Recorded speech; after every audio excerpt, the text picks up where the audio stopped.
Hello and welcome to Last Level Gamescast. My name's Jason. That's Phil. Say hi, Phil. Hey. That's Var. Say hi, Var. How's it going? How you guys doing? Just living my dreams out. I guess. You guys got anything special you want to talk? We'll get to that stuff later, I guess. Yeah. Yeah. Hey, can we bring up the fact that Siege is way better than I expected it to be? Yeah.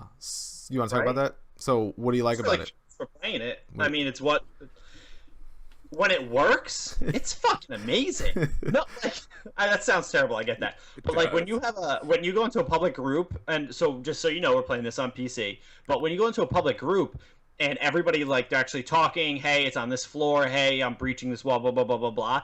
Game is fucking amazing. Yeah. On point, amazing.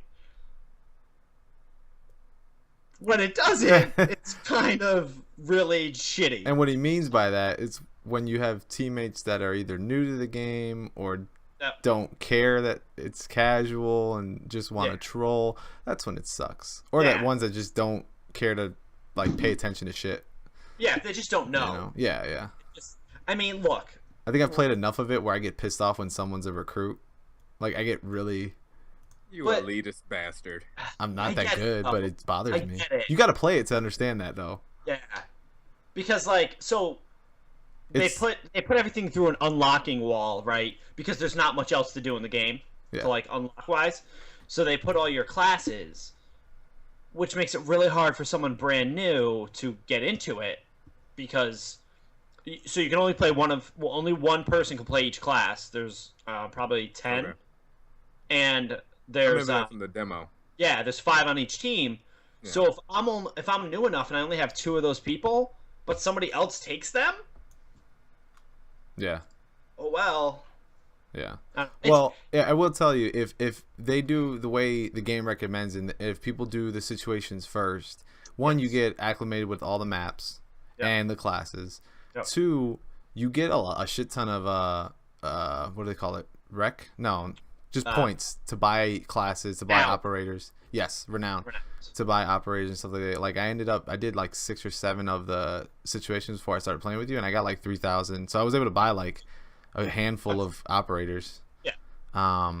But I don't know what it's just addicting. It's the right amount of time in matches. The teamwork thing is essential. But it's not one of those things where. I mean, it's so much better when you have teammates, but it's still kind of fun even if people are doing their own thing. But yeah, it's got me hooked. What is there a level cap? Because I saw someone level 86. Not that I'm aware of. You slow way down. Yeah.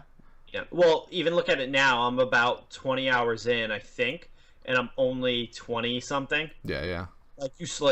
One person I watch on Twitch is 86, 90, and that dude was playing every day for 7 hours a day for a month. Yeah. So you slow down. I don't think they cap it, but you slow down.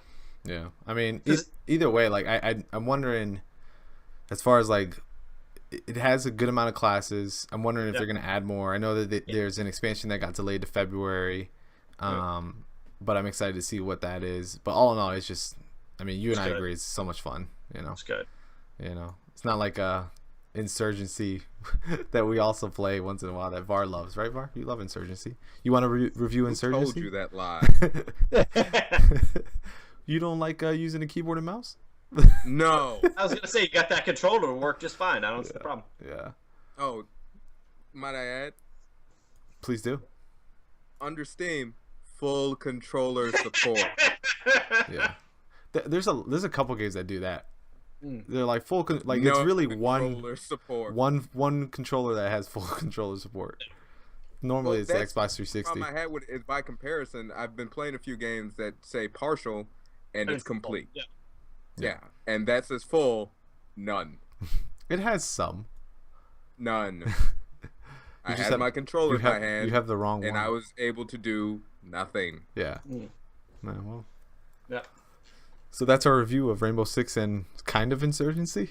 Yeah, that was our review of Insurgency. Can you do stuff? No. So news time. Got a couple things on the list, and we'll go through them. we're gonna save the best for last. You guys already know that. But so we did a video that I'm gonna get up soon, predicting what's gonna go on in 2016. It'll be up, so check out for that. One of the predictions that Phil had has already been proven, and that is Scalebound has been delayed to 2017. You nailed that.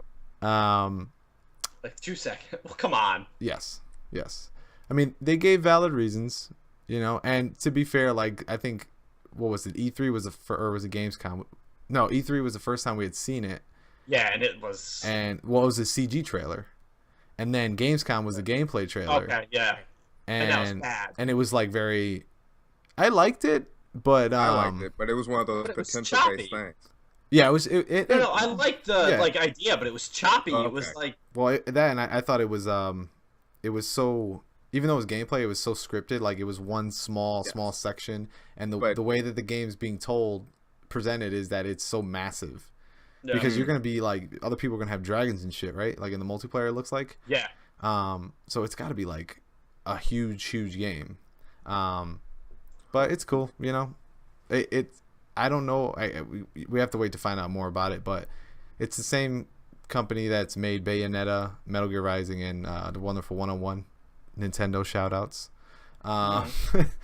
And those are all. I love Bayonetta. Yeah, I mean, I've heard good things about Wonderful 101 too. And then Metal Gear Rising has its following. I bought it on Steam. Yeah.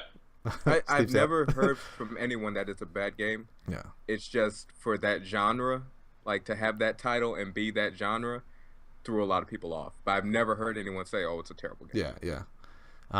But yeah, so I think they'll, you know, we'll find out more, you know, later in the year and everything. I'm sure they'll have another trailer, but it got delayed. That's the first delay of the year. What do you think's coming next? They reconfirmed that No Man's Sky. No, I'm sorry, Last Guardian. No, Last Guardian will be out. Yes. It's like, don't worry, guys, it'll be out this year. I don't know. Andromeda might be a delay. Yeah. Don't hope not. We won't hear for a very long time. Yeah. Well, I'm sorry. Mine already came true, and we're 6 days in. Didn't take long. He's pretty good. So next up, and this isn't as much as of a delay as they're just not releasing one, but Ubisoft's not releasing an Assassin's Creed this year. Yeah. It's the first time since 2009. That's a bunch of years. That's a lot of years. Yeah. So there was a thread on NeoGAF that I had seen where I think one of the developers posted on some forum, but basically he said that it's going to take place in Egypt, the next one, and it's obviously, like I said, coming out in 2017, but that it's going to have a Witcher feel with player progression and free form combat systems. And it's made by the team that made Black Flag, which I liked. Black Flag. That was the most recent one that I actually liked. Okay. The free form combat system, in comparison to what they have now, I don't know how different that's going to look. I don't think they're going to change it that much. Is that like Batman? Well, it's like Witcher. Yeah, kind of. But that's still like, I mean, that is pretty free. Yeah, they call that one free flow. Right. Like that's the way they. But I would assume it's similar to that. Yeah, which that could work. You know, the combat systems. It was good at first with Assassin's Creed, but they never really changed it. They just try to add trinkets to it and say it's improved, and it was, but it never really felt different, and it got really bland. Right. But you know, if it's going for a Witcher feel, you know, we'll see. You know, if they reboot the whole thing, are you guys interested in it? Like, if it comes out, it looks completely different from what you've seen from Assassin's Creed. When you say reboot the whole thing, because one of my biggest gripes with Assassin's Creed was, hey, this backstory is kind of interesting. Became, this backstory doesn't matter. It didn't. Became, this backstory is absurd. Yeah. Yeah, it did. Which became, let's ignore the backstory and keep making games. I don't know. I don't know that they're gonna. I can't see them. It'd be stupid if they kept continuing to like have that backstory. I think they're gonna just slate it as a new way to do it. It wouldn't surprise me if it's only set like they're just doing historical references, like they're doing Egypt, like an Egypt one with no real futuristic thing. They just need to throw that out. You know, they can tell good stories, and sell it as that, like in Assassin's Creed Egypt, where you're playing as this character. You don't need to be working for, you know, Abstergo and going through somebody's memories to try to find, you know what I mean? Like they don't need that. They could take that out. You know, they're past the point where they're trying to make sense of that. That and it started to not be a non-factor in the gameplay. Yeah, well, they killed off the main character in like Assassin's Creed 3. Not just that. Even in 2, with the expansions in 2, you almost never saw Desmond. Yeah, I had assumed that was because they were expansions, because they wanted to focus more on the character because everybody loved that seal so much. Yes, but you can tell that it was more so like a result of we don't know where this is going. Like exactly, you know, we're just gonna keep like they kind of had, what was it, almost Lost like the show, where it goes deeper and deeper and deeper. Yeah. Except they had no end result that made sense. No. Yeah, you know, digging a hole, completely forgot that you don't have a ladder. Yeah, yeah. Which I like. I like Lost a lot because they always kind of like filled you in and everything as you were going along. They didn't keep you in like too far into it, like in Lost, so to speak. But speak for yourself, man. Well, you didn't. First off, you didn't watch it long enough. I did watch. How many seasons did you watch?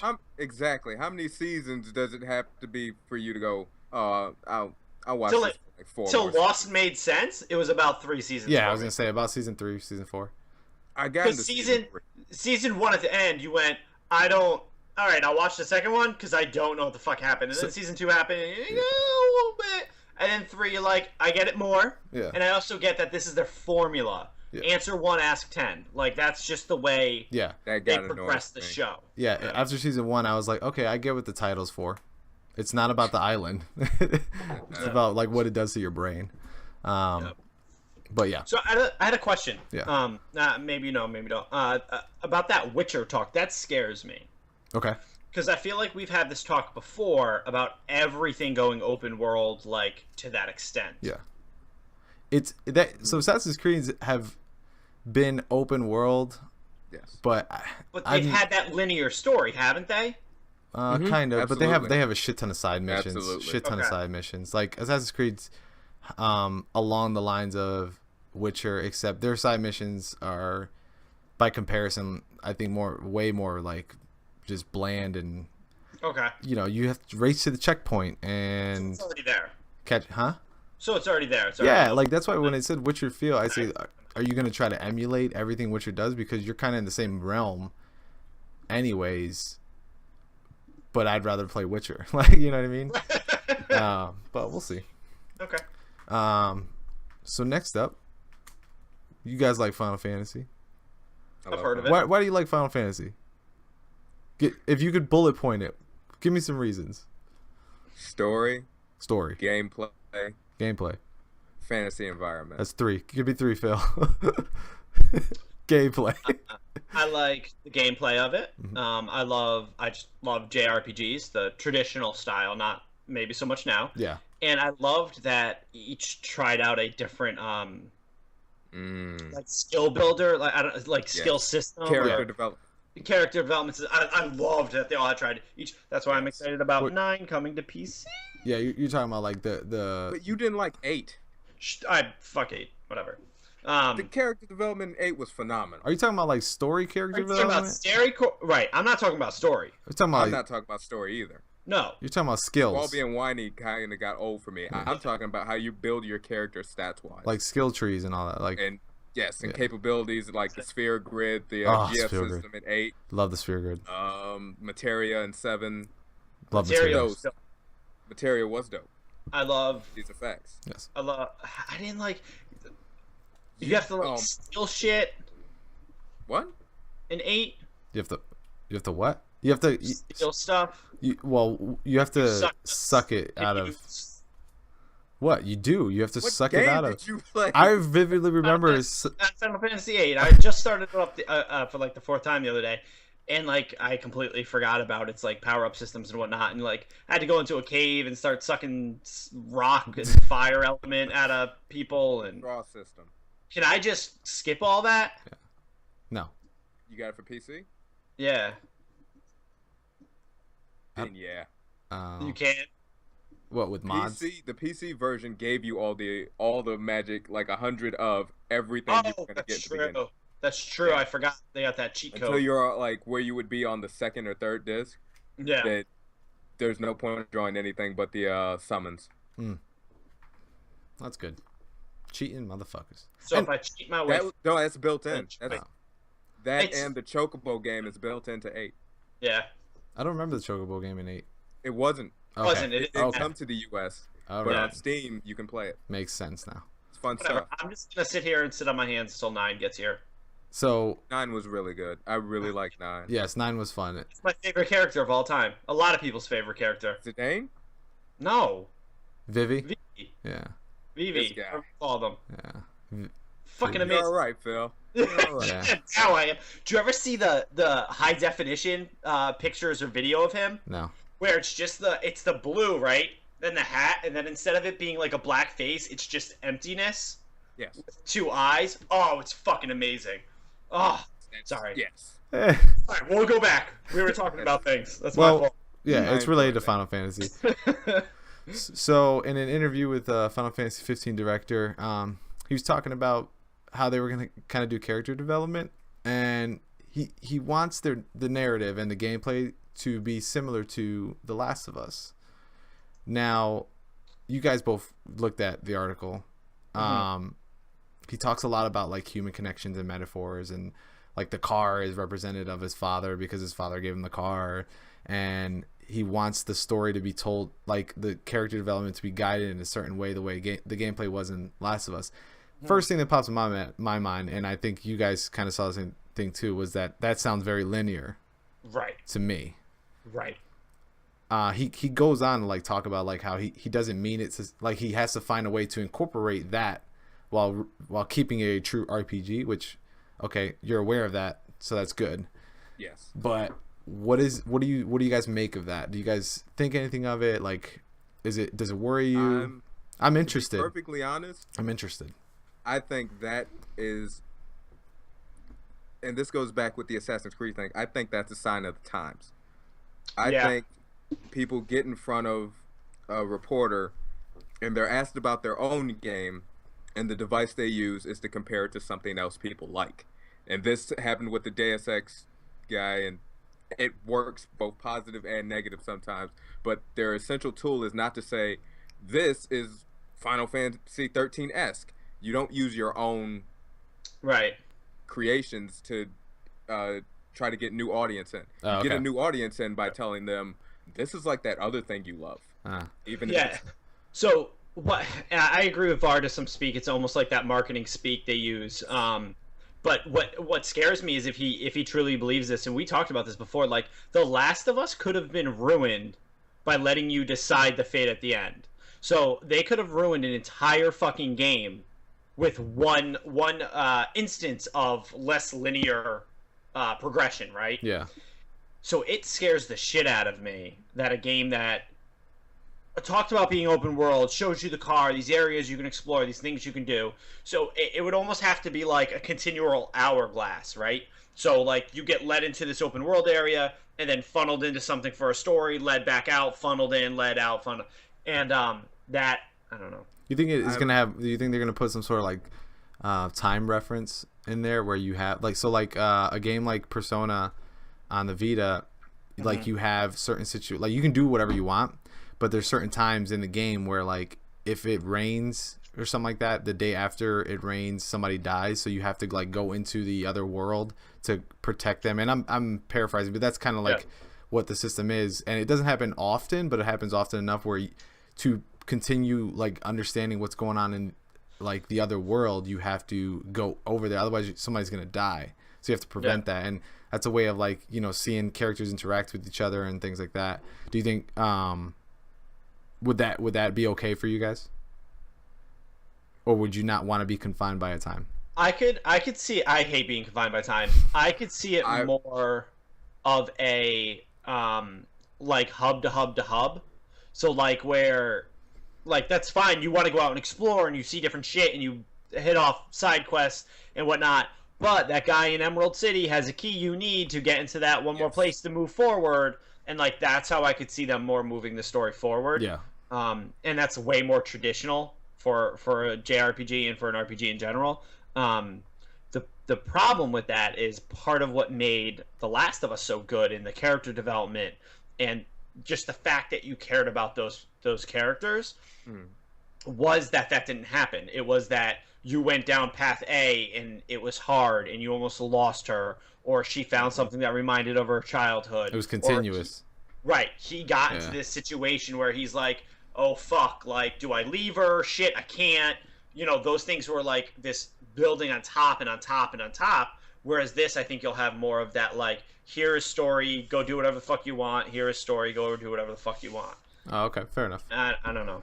To be perfectly honest with the element of time, before I played Final Fantasy 13 Lightning Returns, and heading into that game, I thought having time anything for an RPG was a horrible idea. Yeah. Playing the game, it's all how you do it. Yeah. Because there are people who didn't enjoy that. Yeah. I loved it because instead of confinement, it was more about pick what's important to you and pick how you want to approach things instead of how does that timer work? I've never played that Final Fantasy. How does that work with the timer? It's the end of the world. There's 2 weeks left. As we know it, I'll be fine. There's 2 weeks left, and you have 24 hours each day. Okay. You do not boost your stats by beating monsters at all. Okay. You boost your stats by helping people. Okay. There's a 3-star system. 1 star means it's going to be considerably short to help that person. Doesn't mean it's going to be easy. It means it's going to be short. 2 stars is going to take longer. 3 stars is going to take quite some time. But the bonuses work their way up. So 3 stars are normally worth it if you figure out how. But your character development, that system, other than the garbs, which are pretty fucking amazing, it's all based around you progressing other stories. You doing side quests. Okay. You get better by the more stuff you do in the game. Okay. And you have 24 hours each day to do that, and it's a fraction of that time, but you have an ability to freeze time and so on and so forth, which helps you out. It's not permanent at all. Sounds like cheating. It helps. It's limited in and of itself with how many times you can use it and how long it lasts, but it's really more of a method of there are points where it's like you have to be here by 12. Okay. And you're on your way there, and it's like, I'm not going to be there by 12. Freeze time at like 11:59. Let me get there and do it. It's stuff like that. But it's a good system, and it's time-based. The problem I have I think that game works because of 2 previous games. Okay. They built that world twice. Right. And they explained so much that I don't recommend. That's one of those games where somebody asked, "Can I play it without playing the previous ones?" I wouldn't do it. Right. So that's my fear with that, because, like we said with Final Fantasies, every game is a new game. Yeah. So let me explore the world before you give me limitations.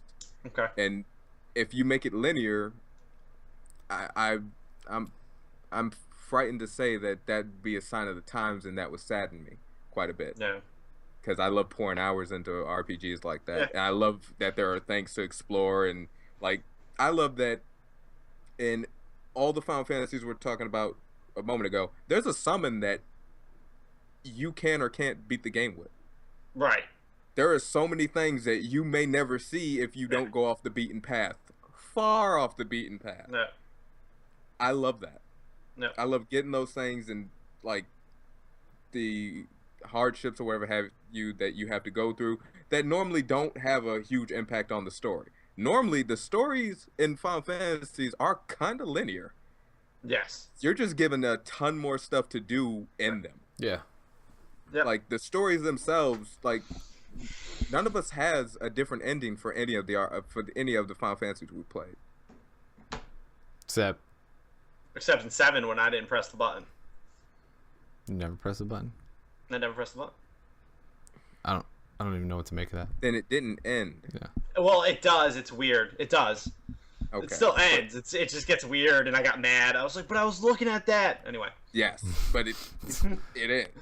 They have a set story that they want to tell you. Yeah. Everything you want to do outside of that adds to your own personal experience, which is why I always thought they had the perfect setup. They're not forcing me to go do all that other stuff. It makes it easier to progress. Yeah. But they're not forcing me to. They have a story laid out before me.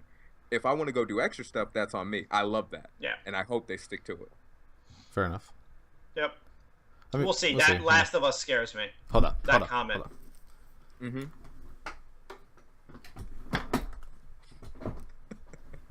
It's getting dark and I can barely see. It's the little things. That's so weird. Someone earlier was like, "It's getting dark out." Shut up. I remember it's fine. Shut I'm up. in a different time zone. You are. Okay. So, basically what you're telling me is you love Final Fantasies in general. I do. That's all I got out of that. No, I'm kidding. Really? No, it's fine. This is my best friend. It's just, you say that like once an episode. Yeah, just like that too. This is just like that. You should. I've never said it happily. You need to. All the disappointment. You need to do some self-reflection, okay? And think about that. Anyways, either way, we talk. It's gonna be terrible. Yeah, no, it's gonna be fine. It's gonna be fine. It's gonna be fine. It's just interesting. I think, that, like, I think you guys are right where it's more of a marketing ploy to get people to, like, kind of pair those two. Oh, it's like Last of Us. You know what I mean? No one's compared themselves to an unsuccessful game. Like, well, the game they compare them in a comparison for themselves. Yeah, it's always somebody who's just like, they sold tons of games. Yeah, except for the guy from like Deus Ex who's like, we're gonna be better than you. No, they use Fallout. Yeah, just but to be fair, that's because all those other games sucked. Yeah, well, whatever. All right, so moving on to another good game that was from last year. Rise of Tomb Raider has sold well over 1 million copies, according to Microsoft. My first reaction to that was that's not enough. But I get it. We're going to find out more. Well, initially, that was my first thought. But then I did some research. So, like, the original Tomb Raider reboot sold 3.6 in its first month, which I was like, wow, that's amazing.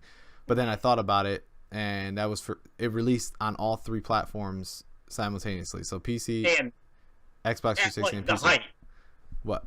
And it was sold at the height at like 140 million consoles out. Yes. You know what I mean? Like, it wasn't sold with only 15 million consoles for Xbox One only, or I think it's actually more around 20 now. But yeah, I think it's well over 20. Above. Yeah. But it was sold at like the best time possible ever to come out. Yeah. And that's what it did. Yeah. And it didn't make it on the NPD's top 10, which Halo 5 did, which makes sense because Halo 5 is going to sell more. And I think it was bundled with more things. There's no PC port yet. It's coming out soon. It's coming out, I think, February 5th, I saw. And I don't know. I'm still wondering. I still wonder to myself whether or not it was, if it's easy just to say that it was a success. It was a good idea for Microsoft to spend that money to do it and Square Enix to take it and run with it. I mean, they do basically get 2 kind of release dates. You know what I mean? Like, it's like hype for 2 release dates because you get the Xbox One now and then you got the PS4 one that's probably gonna have all the content with it in the fall. As much as this could be them Xbox justifying their move, for Square Enix, this is also hype. Yeah. I get that. This is also them, like, PlayStation and computer PC owners saying, "Wow, did well. I should get my hands on that." Yeah. So I think it works out for everyone. Yeah, I hope so. So the one thing that always bothers me with Tomb Raider is, one, this is selling exactly how I thought it would. I did not think it would sell good in November. It clearly picked up in December. So the lowest ranking game on NPD for November was what did they estimate? I thought it was around like 300,000 in sales. Perhaps. I believe it was something low like that. Yeah. So that means Tomb Raider didn't sell that in November, but that means it had a killer fucking December. Yeah. It sold most of its units in December, which I predicted because the mother, the father, whoever are going out, they're going to buy Fallout 4, they're going to buy Call of Duty, Madden, that type of game, Halo. And I think this is where Tomb Raider gets its legs and kind of starts to build up that base again. The other thing that I have to say, because every time I listen to other people talk about Tomb Raider, it really fucking pisses me off, is you're right, it was exclusive. It came out on Xbox One. It's the lower console. It would not have happened. This game, which is a fucking masterpiece, would not have happened if Xbox did not put money into it. It's that simple. Square, they were not happy with the sales of the original Tomb Raider. They weren't doing a sequel. Yeah. It wasn't a thing. It wasn't going to happen until Microsoft put money into it. So I know a lot of people bitch and moan that it's exclusive and oh my god and blah, blah, blah, blah, blah. But seriously, it wouldn't have happened if it wasn't an exclusive. Does any of that make you scared for Hitman? No, I hated that game. That's the problem. Okay. There's still there's nothing there for Hitman. So I mean the struggle that because remember these weren't their titles. Hitman's got its own fucking problems though. Yeah, Hitman has a Hitman problem. Hitman has like the developer. I mentioned this, I don't know, like 2 months ago. I think the biggest issue with Hitman is that it never adapted well to the times. Whereas Tomb Raider, it's so good. They stopped for a while. Like they had the Temple of Osiris, but as far as like a mainstream Tomb Raider game, there wasn't like a constant iteration of this. It just came to fruition in 2013, and it was just like a big hit because they took their time. And I'm hoping that's what they're doing with Hitman, because Hitman is a fun experience, but like Jesus Christ, man, how can you fuck this up? Didn't that movie just come out? I don't care about those fucking movies. Agent I don't understand. 47? I don't understand That was this. it, right? That's his second installment of a Hitman movie that I'm just like, it makes no fucking sense. Awesome. No, hold on. It's better. They have an amazing fucking premise. Mm-hmm. No, it's the better. Hitman idea. Yeah. Could be an amazing fucking movie. Yeah. And each time they're like, nah. We're gonna make it. I think it's. But you know what they did? What? When you say that, I don't know what they did. You can mean anything. Each time they did exactly what I'm afraid that they'll do with the game. What? Okay, you have this hired assassin who in the gameplay you almost never get into heavy combat. Right. If you're in heavy combat, you're doing something wrong. You're doing something wrong. Yeah. Yep. And they turn into these action movies where it's nothing but. Right. And I'm terrified that that's what you're going to get. You're going to get, well, people like shooters, and it's a possibility. And you're going to see the death of what made Hitman great. You're going to cry when Hitman becomes the Ghost in the Shell video game. No, I don't. I almost cried when Ghost in the Shell game came out. But that was their Call of Duty skins. Yeah. Yeah. And I don't like that. Yeah. You had, like, just like you said, the premise is phenomenal. Yeah, but it's third person. I'm just saying, it's third person. Nailed it. He's right. He's not wrong. Yeah. You gotta give me a different one. Think about. You gotta give me a different game, man. Think about like Hitman. Lost there. If they did a Hitman movie, right, and all they did was have like 10 assassinations in it, but each one was a different type of what's that thing? The Rube Goldberg mechanism machines, whatever, where they just have like crazy shit happen. I don't know what you're talking about. Yes. That would be ridiculous, though. How they have like a plane fly through a window to topple a domino to pull a string to. Yeah, just a candle slowly burning a wire that drops something that. Yeah. But how dope would that be if that's what the movie was, right? Because it's about being stealthy, and they just had like, just maybe not 10, maybe 5 assassinations that he has to carry out. I wanted it to be like the game. Wanted it to. Nobody likes the game. No, I wanted it to be like the game. I love the games. You set something in motion. Yeah. And then you leave. Yeah, I think that's perfect. And then like they're calling it like, has the target been assassinated? It's just that cheesy. He's about to, and then they show everything. Yeah. Lay out. I'm cool with that. And he gets killed, and you're not even there. I like that. Like, you walk in a building, you fray a couple wires, you cut half of a leg off of a chair. Like, I'm in for all that. Yeah. I'd watch the movie. Well, that's the thing. Like, I think they're leading to a plot. I think they're looking at when they make it a movie, and this is my problem with it. When they try to, emulate something. They're trying to figure out what they're going to make it look like because they want to attract more than just gamers to this movie. And they're looking at it, and I feel like they're getting like an idea of like Bourne, and when they need an idea of like 007, they need somebody smooth and quiet for like, and I'm talking like Daniel Craig Casino Royale almost. Okay. Where it's like he is like, don't fuck with him, but he's more like, smooth and like reserved and stuff like that. Where it's like I'm not buying into the the character. I think that could be a better series than a movie. Even if it's not like a long-standing show, but a mini-series like that. If they did something like Luther with Hitman, where it's like one season is one episode or something like that, they need to do something like that with it because there's so much there. You know what I mean? But they don't. I don't know. I don't understand it. It pisses me off. Right, and that's why Tomb Raider was an exclusive. And I think they helped pay for Hitman. Yeah, I guess thank you Tomb Raider, thank you Square Enix, Crystal Dynamics. That's what I'm terrified of. I'm terrified of one. You're gonna try to make it into something that you're watching people play currently because you've lost all incentive on giving it its own identity, and two, no matter what the sales are, it's just gonna be like, well, this isn't what we expect. They put bullet time in the last one. Like, I don't understand. What's wrong with that? That's for all the gunfights. I'm like, Jesus. That's for the gunfights. That's exactly what I'm saying. Oh, our game can be like that game, but it's not that game. It's your game. Yeah. And people liked it because it's your game, not that game. I don't know. They can play that game. I don't know. All right, I'm already pissed off. So let's go farther. Let's move on to the meat and potatoes of the show. Okay. Yes. All right. So we talk about it every week. Ad nauseum. I feel like that every week. You guys like VR? No. So CES is going on right now. Hooray CES. One of the main things that everybody's been waiting for, that we're getting more information on, is VR and Oculus Rift.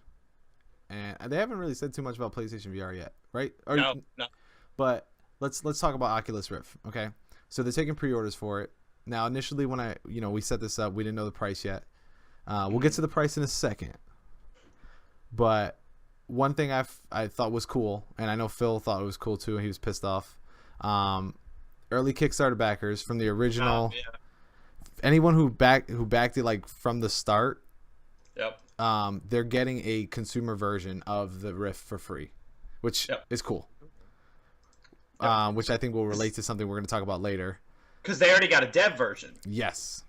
Those people paid $275. Yeah. Already got a dev version, and they will now get a fully in that cool box. Yeah, the cool little carrying. It's got a carrying handle. Yes. You can bring it places. Do they get a computer to play it with too? So should bring that up. Hold on. The last thing before we go on tangents. That's not a tangent, man. It's the meat. It's happened. I know. And Var, I know you found this, which like this. I thought this was like such a bad foreshadowing, but VR is expected to do 5.1 billion in 2016, which I think it's gonna do well. Well, realistically, now they only have to sell like 100. Yeah, right. Exactly. So let's where do we want to start? Where do we want to start? All right, can we start? Let me do this. Let me break this down. Go ahead. Quick. Okay. Phil, you have the floor. I decided I would run my laptop through. All right. We already know that laptops specifically are not supported. That was the thing they came out and said. Okay, fine, not a problem. But I just bought this laptop. It's pretty good. And on the forums and whatnot, it says that it basically people have used my laptop and it runs perfectly fine. They haven't had a single issue with it with the developer kits. I think they called it Oculus Rift 0.80. So whatever. So I go onto their shop and I'm like, oh, they have a thing to check your PC to see if it's good enough. I download it. Like I suspected, it says it's not. Okay. But then it says, hey, let me link you to some PCs you can buy so you can go ahead and still order our Rift. All right, no problem. Let me take a look at those PCs. All right, so I go into these. They have three, one from Dell, one from Asus, and one from Alienware. All right, not a problem. So I go to Dell. That one's not even real yet. It just says coming soon. The Asus one is like, hey, click here, and I'm like, all right, no problem. I'll click here. I go into it. Oh, these are coming soon. They're not even real products yet. Okay, so not a problem. Now, underneath these, the cheapest one here is labeled at $949. Underneath what? Under Asus. Okay. So that would bring the price to what? $1,549, 48, $1,500. Yeah. Okay. Yeah. Now the Down Air Alienware say $1,000. Okay. They say $1,000. Funny story. I clicked into the Alienware. That one's a real desktop. Okay. Now it says $1,000 on the Oculus site, which is fun and good. And you go down here, you start looking. What the fuck? It says $1,200 on their site. 1,800. Yeah. So it's not $1,000. Yeah, you're. So I think that's amazing. One, that's my first little experience with awesomeness. But you're out of your fucking mind. Yeah. I'm sorry, but so you're telling me that I need to pay $18,000 or $1,800 At minimum. At minimum to use your fucking thing, and then that leads into this other guy. I don't know, he like owns Oculus or whatnot, and he came out and made comments about the price. Well received, by the way. Yeah, Here we go. The comments are amazing, as he says. This was all on Twitter. He decided to tweet because that's always people's best fucking ideas. Yeah, you can get everything you need to say in 140 characters, and everyone will understand the context every time. Try it. To reiterate, we are not making money on Rift hardware. High-end VR is expensive, but Rift is obscenely cheap for what it is. I like the way you said it, how he's thinking it. Yeah. Are you at it for? Okay. All right, hold on. I'm gonna get through some of these. Yes. I'll read the other two, and then we'll flip out. At somebody, Dastard Durango, it's obscenely cheap in the same way a $600 120-inch 4K OLED TV would be obscenely cheap.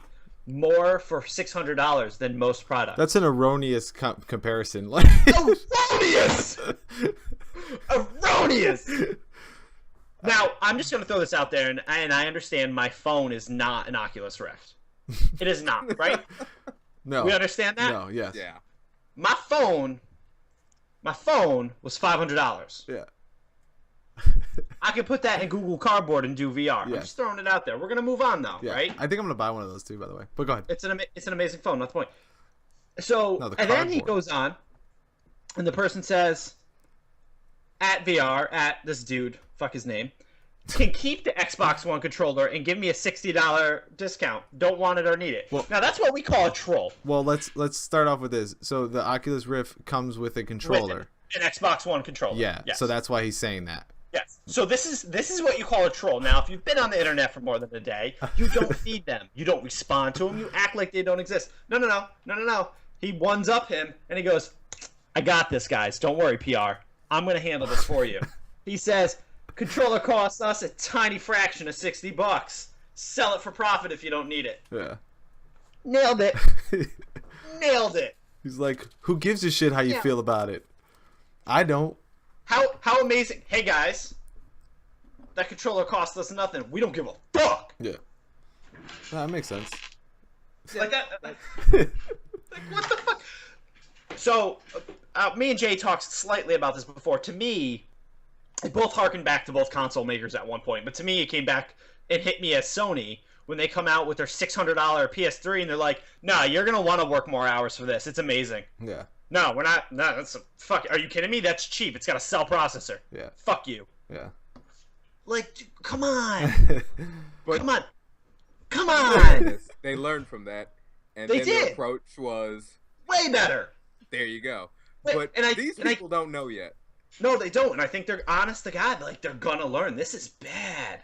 But the phrase obscenely cheap. Yep. Because if I see an Oculus sitting next to an Xbox One and a PS4, and I don't own these, and I go, "This is obscenely cheap," even though it's the same price as those two consoles. Yeah.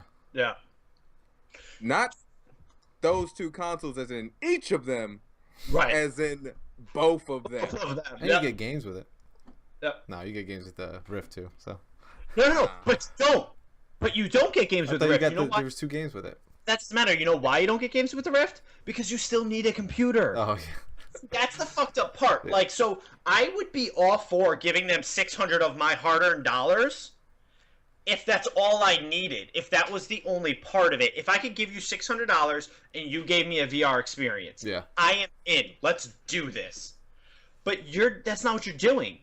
You're giving me. I have to give you $600 to then give a different company $1,000 to you then paid give $600 for an accessory. Yeah, like what the fuck are you thinking? $600 for an accessory that, as presently stated, for a computer you don't own. Yeah. Because even their suggestion for computers aren't real yet. Yeah. No. And that's the thing. To be in this world of being able to run a Rift, you need to have the best computer right now. Like, it's not an option. So, reading on their own and that's the low end. Like, that's... Yeah. But reading their support forms, they're like, hey, you have to have a 970 minimum, 4 gig, GTX 970 minimum, 4 gig. But, we really recommend that 980 Ti, which is like $800. Yeah. But, I mean, for the you can do the 970... Like, that fucking blows my mind. You know what it is? It's making a chariot that's only supposed to be ridden with unicorns. And then it's your problem if you don't own unicorns. Wow. It's not their fault that the chariot doesn't work with normal horses. That is creative as shit. He's right. And you know what? It makes me think it'd be the same as being like, hey, we got this brand new car. It gets amazing gas mileage. By the way, it runs on nuclear energy. So if you guys can figure that out and get yourself some plutonium, put it in there. We're not there yet, but it'll be awesome when you get there. To me, this makes me think this should have been delayed. Yeah, but they can't. The comparison comes again. Although VR is special and wonderful and all that jazz, your accessory for a computer costs as much as a PS4 and an Xbox One. Yeah. Let's look at the library for one of those. Yeah. It shits on anything you're going to offer me at launch. Yeah. Let's look at the library of both of those. Yeah. There's no point of view anymore. Yeah. What you're really doing, in my mind at least, you're putting games, the sale of games consoles into perspective. Right. They already have everything you need. Unless you want to be a dick and you have to buy a TV to play it. Okay, you're an ass. Yeah. But unless you're that asshole, you buy this and you're good to go. Yeah. You buy that and you've just started. Right. You've just entered the rabbit hole. You still have so much more to do. And then you have to think about games. So I got a question for you guys. They haven't set a price yet for the Vive, right? No. You think that's going to be the cheaper one? Oh, so here's the other part of that. You reminded me. Thank you, Jason. The Oculus comes with an Xbox One controller. And by pre-ordering it, you get in line to buy such controllers. Their controllers. The Vive comes with those controllers. Yeah. Oh, that's a dick move. I just remembered that because their controllers did look kind of cool. Yeah. Well, they do, without a doubt. But you get in line to buy them. They don't even come with the system. So you're buying an accessory that needs accessories. That you have to. Not only does it need accessories, you're now in line to buy them. Yep. And they're not. If what they're handing you is a $60 Xbox controller. Yep. The controllers they're trying to sell you won't be the cheap. Well, they won't be obscenely cheap as some might suggest they are. Yeah. No, they're not cheap at all. Each needs a separate battery. Each is going to have separate Bluetooth, a separate way to talk to each other. Or they have motion control in them, gyroscopes, all of that. They're probably going to need their own computers. You know, we'll see. So they sell you 2 microcomputers with each fucking. Oh, you don't have this yet? Oh, you need it. So you know what this is like? What? This is like being told, all right, I bought you a console, but you have to go buy a house to play it in. Well, I mean, that's a bit of a hyperbole, but I get it. Yeah. I get it. But it really is just, here. This is for you, the gamer. You can have tons of fun with this. And this is a bit of a heavy if, you just keep pouring money into this. Yeah. Like, this thing we give you by itself is nothing. It is completely useless. Like, that's the terrifying thing to me. Yeah. They're handing you something in a box that is useless on its own. Yeah. All the components you have in that box, it's still useless on its own. Yeah. Which is what we've been passed on consoles for generations. Mm-hmm. Every generation has learned it has to be good to go. Yeah. And this kind of ignores that. And it doesn't make me excited for PlayStation. It does. So it makes me stupid excited for PlayStation. Let's talk about. Makes me think that they are so much better. Like, they're just not as screwed. Let's talk about that really quick. So the other thing that came out of that article that you sent me, Var, was that they talked about like roughly how many units PlayStation VR was expected to sell, forecast for it. So they said one that'd be lower. 1 point, which makes sense because it's one thing, right? But 1.9 million, which is roughly around 5% of the PS4 owners if you're going off the units sold for 35,000, which is what they're at now. That is a very small amount. I get you. Now you're assuming it's gonna be. I'm wondering when this is gonna come out, and I don't know, based on that number, and this is only based on the number, I feel like that the PlayStation VR is going to be like 450, 500. I'm like, I think that's what's going to happen. Man. I don't think those numbers were expecting this news. What news? Yeah, they got to be beaten off. Oh, I don't think those numbers were expecting that this was going to be $600. Yeah. I think they might have known. Maybe, but I don't. From what I saw there, because remember, the way they set up, it's kind of like an uphill climb. That people would start off with their phones. Mm-hmm. They would go to Oculus. Yeah. And then it would be consoles. The last stop would be the VR, the PlayStation VR. Yeah. The thing is, with this, I think this message, especially with what we've touched on with needing a computer, this leaves everybody with the PlayStation in their home going, I'll just wait for PlayStation to do it. Yeah. Whose Oculus is, well, hypothetical, but their first party is not going to be Sony's first party. It's Candy Crush with Facebook. Yeah. Their first Bejeweled. Bejeweled 3. 3D. 3D. You can move. Yeah. Yes. Their first party is not going to be Sony's first party. Yep. So here and for a lot of these people, you own a PS4 already. You're halfway done. Yeah, you're halfway there. Yeah, that's the better thing about it right now. Yep. You know? And that's the other part if you too. don't own one, it's cheaper than the computer you'd have to buy. Yeah. That and the VR may be cheaper than the computer you have to buy just for the VR. Because even if PlayStation VR drops in at $400 to $500, right? There's two things PlayStation has going for it. 35 million people already have it. Yes. So they've already forgot that first half of the expense, right? Mm-hmm. They're not going to look at it like you look at the Oculus. They're not going to go, oh, it's $800 for PlayStation VR. No, they're going to look and go, oh, it's $500. Yeah. Right? But if you don't have that computer, you're going to look at it and go, oh, it's this much money. It's $1,500, $1,600. So they have that going for them. And then at the same time, like Var just said, fuck, it's just cheaper. Mm-hmm. Yeah. Like, it's just cheaper. I don't know. I'm stupid excited for PlayStation VR now. I hope they don't fuck it up. Yeah. Well, I hope they don't go, oh, we'll just raise the price $100. You know what I mean? Yeah. I think they do the same thing that they did when they were releasing against Xbox.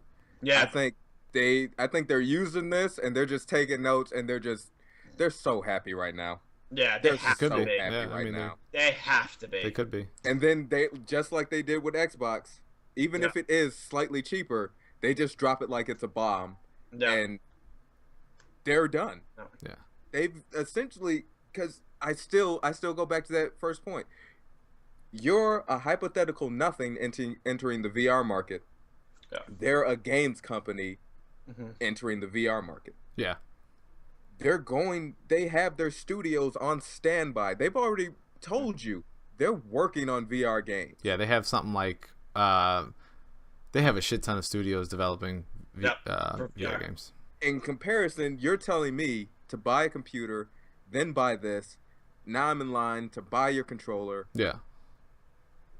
Well, that they're gonna start, like, eventually they're gonna start bundling it once the pre-orders go out and stuff like that. They're gonna bundle it with certain PC, certain PCs. Oh yeah, without a doubt. But it's still a problem. Yeah, I get that. It's still too much money. And here's the other thing that I think is interesting.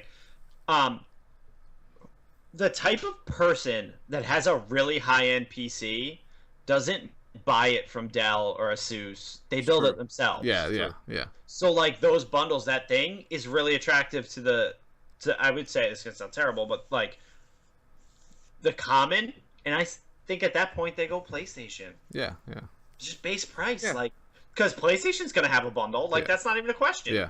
And, like, I don't know. So the other thing I want to mention is it's I don't know if everything you guys are saying is, like, it almost feels like it's gonna get to, how do I put this? It's gonna get to a moot point, because at the end of the day, it's penetrating the market, like, it's here, right? And we've talked about this, saying that it's still too early to be doing this, but everyone seems to want it and stuff like that.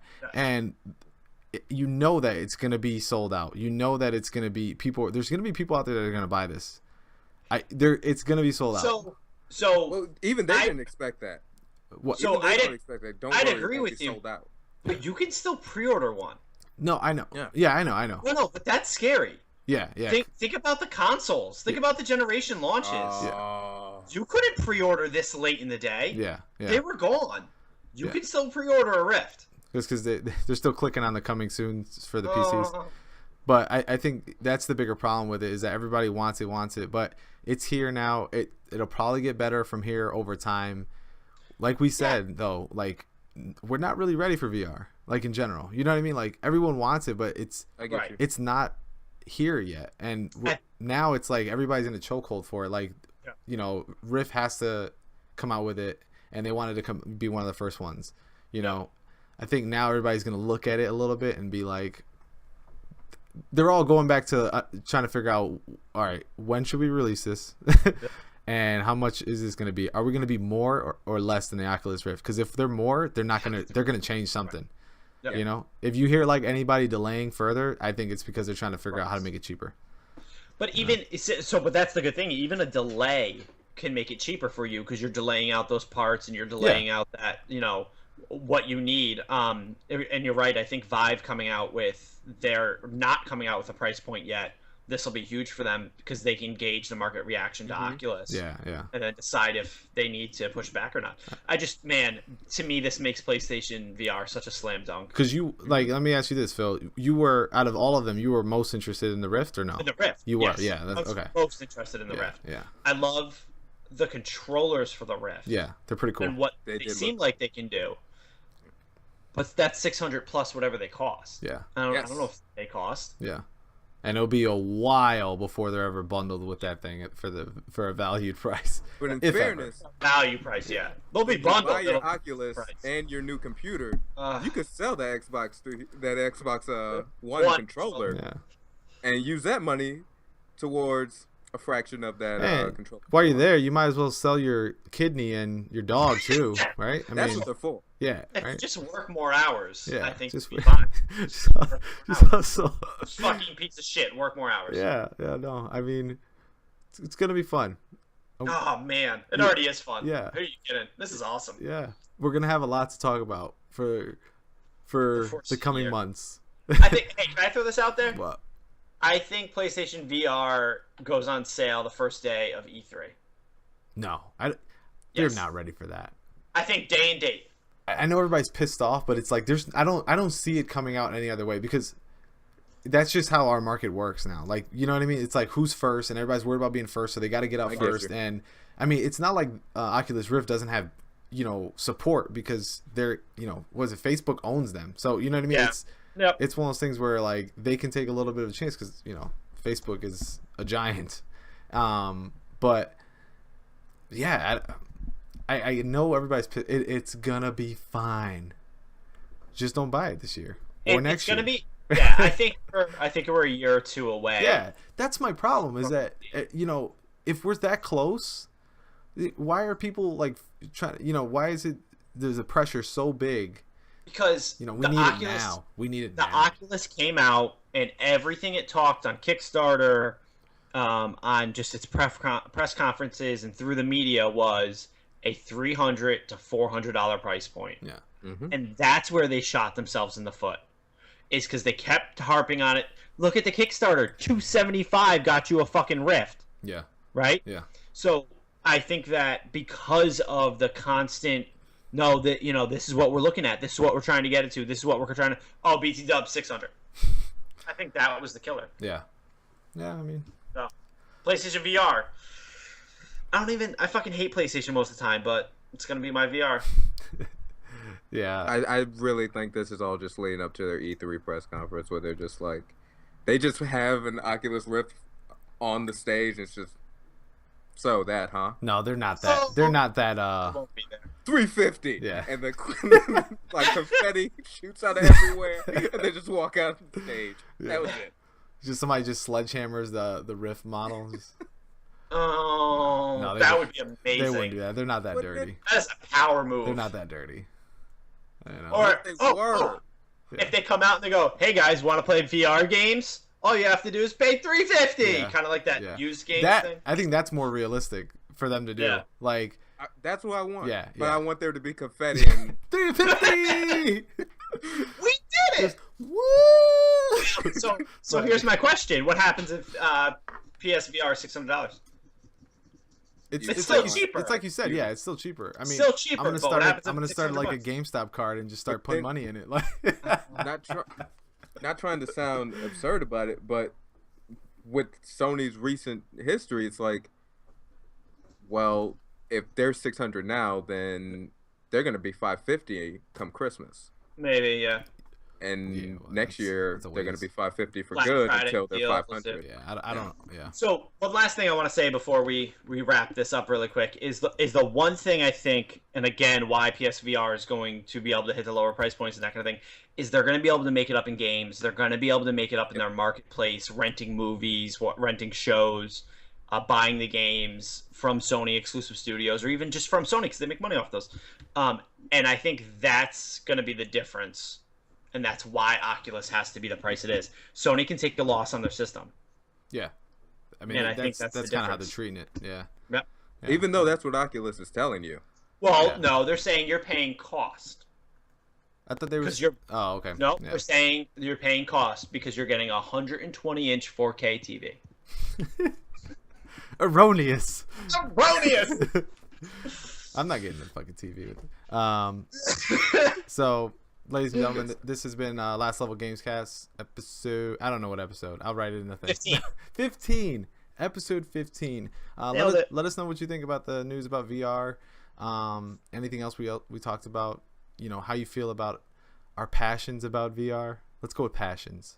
And anything else. So we'll see you guys next week. Okay, bye forever.